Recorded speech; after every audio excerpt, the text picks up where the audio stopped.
At Apache Canyon, Major John Chivington's 404-man force started off the battle well by capturing 30 pickets under Major Pyron's command.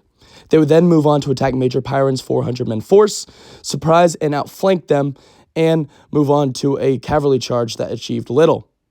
The Confederates would retreat from the field, securing a Union victory, though an inconclusive one, due to the fact that the Confederates still retreated back to their base at Johnson's Ranch safely. Though the Union secured a good morale victory as they captured 70 Confederates, a good portion of their men.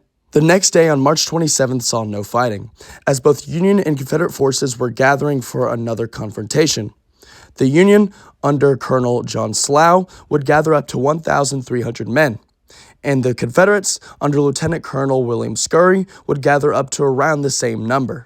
The next day on March 28th, Colonel John Slough would have a plan.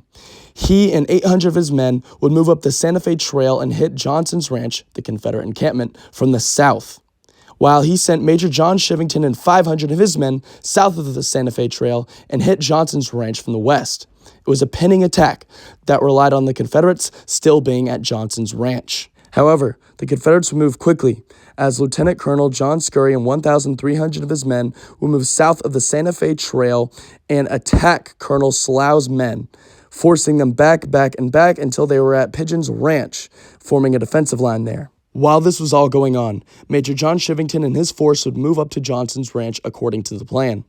There, he would not see Colonel Slough. Instead, he would see Confederate guards guarding the ranch and the Confederate supply wagons.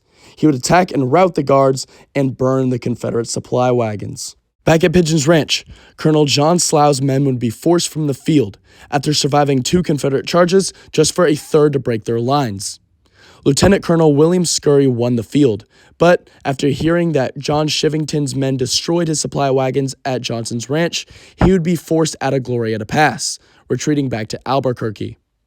Though he won the tactical game, he lost the strategic one. In the aftermath of the battle, the casualties were counted. The Confederates would take 222 casualties, and the Union just 147.